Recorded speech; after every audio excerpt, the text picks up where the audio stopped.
리는 다른 사람의 몸을 통해서 그 여자에 대한 욕망을 느낄 수 있었다. 난 퀴어가 아냐. 나는 정신과 육체가 분리된 거야. 오늘의 늙기 전에 읽어야 할 애정소설 119는 집념이 대단한 외로운 동성애자 윌리엄 버로스의 퀴어입니다.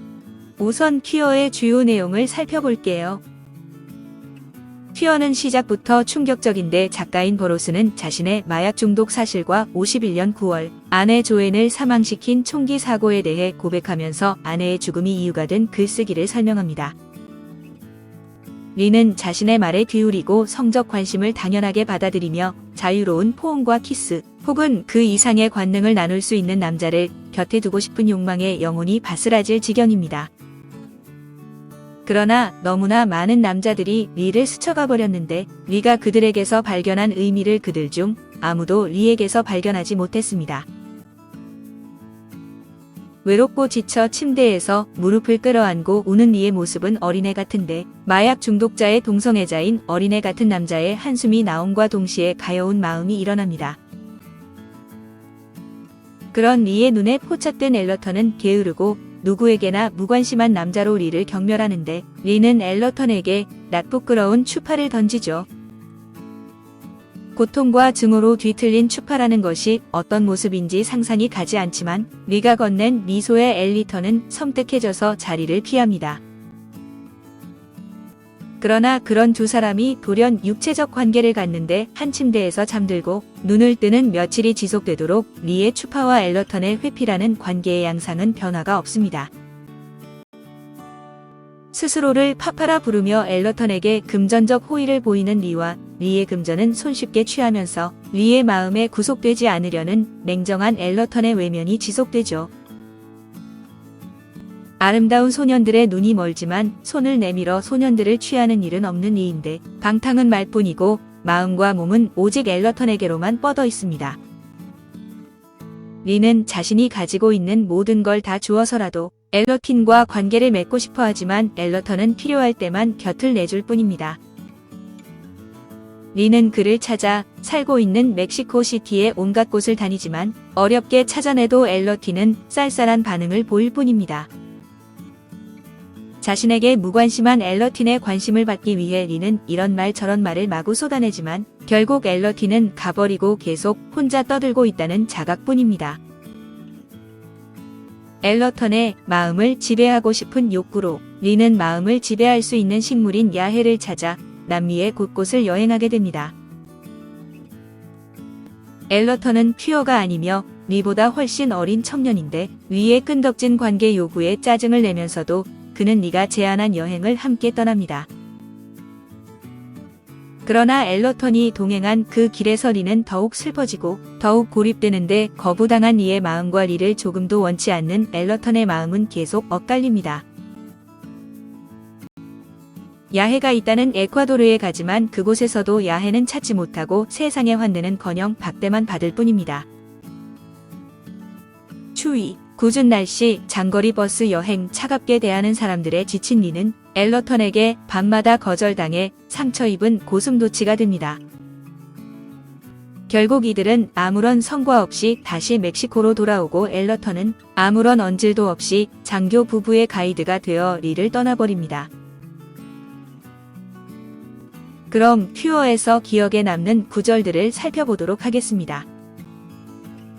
내 첫 소설 정키에서 주인공 리는 조화롭고 자족적인 인물, 자신이 누구인지 어디로 가는지 잘 알고 있는 인물로 등장한다. 퀴어에서 리는 분열되고 절박하게 만남을 바라고 자신과 자신의 목적에 전혀 확신을 갖지 못하는 인물이다. 퀴어는 그 안에 내가 적혀있는 기분이다. 계속 써나가는 것, 솔직하게 기록하는 것만으로도 고통스러웠다. 예방접종으로서의 글쓰기였다. 무엇을 글로 쓰는 즉시 그 무엇은 사람을 놀라게 하는 힘을 잃는다. 바이러스를 약하게 만들어서 우리 몸에 주입하면 항체가 생겨서 그 바이러스의 면역력이 갖춰지는 것과 마찬가지다. 나는 내 경험을 적음으로써 그 글들을 통해 이후의 위험한 모험에 대한 면역력을 얻었다. 퀴어의 원고를 읽다 잊지 못하겠다는 생각만 든다. 나의 과거는 운이 좋은 사람만이 탈출할 수 있는 독이 든 강이었다. 기록된 사건들이 이미 수년 전일 것이라도 보자마자 위협을 느끼게 되는 독이 든 강. 퀴어에 대해 쓰기는커녕 읽기조차 힘들다는 사실을 뼈저리게 느낀다.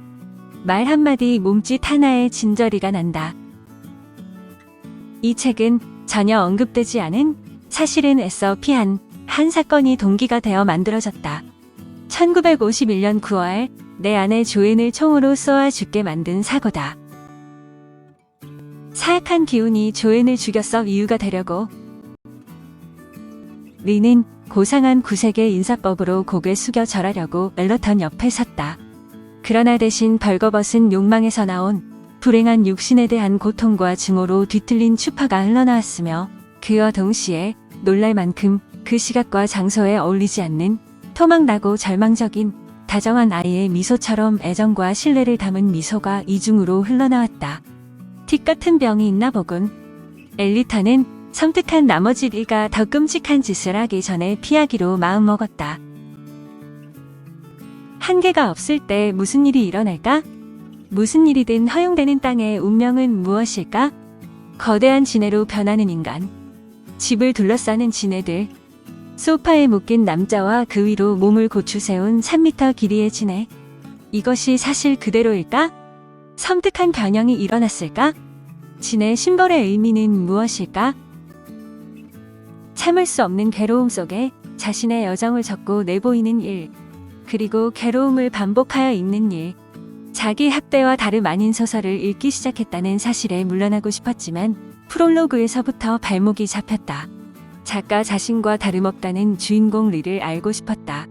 아무 의미 없는 길고 고통스러운 여행의 좌절과 피로, 잘못된 방향 전환, 잃어버린 길, 빗속에서 기다리는 버스. 그리고 암바토, 퀴토, 파나마, 멕시코시티로 돌아가기. 퀴어에서 리는 분열되고 절박하게 만남을 바라고 자신과 자신의 목적에 전혀 확신을 갖지 못하는 인물이다. 퀴어를 쓰게 된 동기는 더 복잡하며 나조차 그 동기를 솔직하게 기록하는 것만으로도 고통스러웠다. 예방접종으로서의 글쓰기였다. 무엇을 글로 쓰는 즉시 그 무엇은 사람을 놀라게 하는 힘을 잃는다. 바이러스를 약하게 만들어서 우리 몸에 주입하면 항체가 생겨서 그 바이러스의 면역력이 갖춰지는 것과 마찬가지다. 나는 내 경험을 적음으로써 그 글들을 통해 이후의 위험한 모험에 대한 면역력을 얻었다. 리는 소년들을 보았다. 욕망과 호기심으로 갈갈이 찢겼다. 광란에 빠져 육체와 방과 벽장들을 필사적으로 샅샅이 뒤지는 자신의 모습이 보였다. 계속되는 악몽이었다. 결국 수색의 끝은 텅 빈 방뿐. 차가운 바람에 리의 몸이 떨렸다. 리는 한 소년에게 초점을 맞추었다.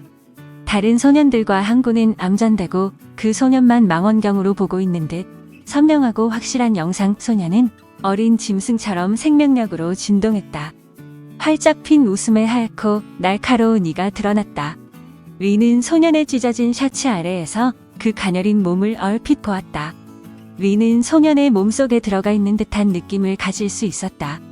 단편적인 기억들, 햇볕에 마르고 있는 코코아 콩의 냄새, 대나무집, 따뜻하고 더러운 강, 마을 외곽의 늪과 쓰레기 더미. 리는 다른 소년들과 함께 버려진 집 돌바닥에 앉아 있었다. 한 소년이 리 옆에 앉아서 리의 다리 사이로 손을 뻗었다. 리는 뜨거운 태양 속에서 암전된 오르가슴을 느꼈다. 몸을 쭉 뻗고 한쪽 팔로 두 눈을 가렸다. 다른 소년이 리의 배에 얼굴을 댔다. 리는 그 소년 얼굴의 온기를 느낄 수 있었다. 석유 램프 불빛이 한 여자의 몸을 밝혔다. 리는 다른 사람의 몸을 통해서 그 여자에 대한 욕망을 느낄 수 있었다. 난 퀴어가 아냐. 나는 정신과 육체가 분리된 거야. 리가 생각했다. 레이첼입니다. 그럼 제가 소설에 대한 뒷이야기와 작가에 대해 알려드리도록 하겠습니다. 윌리엄 리는 청년 엘러턴을 향해 끊임없이 구애하지만 그에게 돌아오는 건 냉담한 무관심과 잔인한 외면뿐입니다. 몽롱한 환각 상태와 격렬한 육체적 고통에 저항하면서도 끝없는 괴로움은 또다시 그를 약물 중독의 끔찍한 고통 속에 가두고 말게 됩니다. 퀴어는 동성애에 대한 갈망이 노골적으로 묘사되어 있다는 이유로 집필된 지 30년 만에야 세상에 드러난 윌리엄 버로스의 대표작입니다. 이 작품은 1940년대 부패하고 음산한 멕시코시티를 무대로 그린 작가 자신의 음울한 과거이자 고백록인데 아무리 애써도 생생히 되살아나는 기억들을 글쓰기라는 장치를 통해 해소하려 했던 것입니다. 저자는 가족이자 친구이자 연인이었던 아내 조앤을 실수로 쏘아 죽이는 지우고 싶은 사건 때문에 이 작품을 집필하게 되었다고 말합니다. 퀴어는 버로스의 작품 세계를 이해하기 위한 매우 중요한 장치이자 윌리엄 버로스의 진면목을 느낄 수 있는 비트 세대의 대표작입니다. 윌리엄 버로스 제2차 세계대전 후인 1950년대 중반 샌프란시스코와 뉴욕을 중심으로 대두된 보헤미안적인 문학, 예술가 그룹인 비트 세대의 대표 주자입니다. 1914년 2월 5일 세인트루이스의 유복한 가정에서 태어났는데 윌리엄이라는 이름은 할아버지의 이름을 딴 것으로 할아버지는 오늘날의 계산기를 발명한 사람입니다. 1936년 하버드 대학 졸업 후 사립탐정, 해충구제업자, 바텐더, 신문기자, 작가 등 여러 직업에 종사했는데 작품에서처럼 현대 미국의 윤리와 정치, 경제를 전복하려고 애썼습니다. 이런 주변 상황에서 벗어나고 동성애와 마약 중독을 다스리고자 그는 1950년에 모국을 떠났고 곧이어 글쓰기를 시작했습니다. 1950년대 초까지는 작가로서 두각을 나타내지 못했지만 1953년에 정키 회복되지 못한 마약 중독자의 고백으로 이름이 세간에 알려지게 됩니다. 정키는 마약 중독의 초기를 자전적으로 그린 작품으로 이후에 등장하는 혁신적인 소설 기법과 주제를 가늠하는 시초로 평가됩니다. 정키와 같은 시기에 쓰였으나 1985년이 되어서야 처음 출간된 퀴어는 버로스의 문학 세계를 이해하는 데 큰 역할을 합니다. 그는 1959년 파리에서 먼저 출간되어 논쟁을 일으킨 후 1962년 미국에서 출간된 벌거벗은 점심으로 작가로서의 정점에 이르게 됩니다.